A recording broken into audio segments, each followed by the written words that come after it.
Alright, so I took a laptop camera and you can see the pin out in the back there. So using that diagram, data plus, data minus, ground, power, I wired them all up accordingly and have them plugged into my computer and tested them out, and works well. Now just to get it soldered and put it in the housing. Alright, soldered wires. Yeah, function over beauty, right? Function over beauty. We got it all taped up. Device, there you go, you can see. Now we go plug in.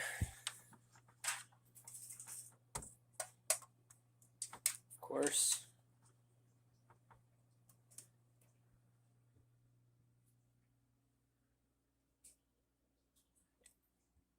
HP webcam. Cool, thanks for watching.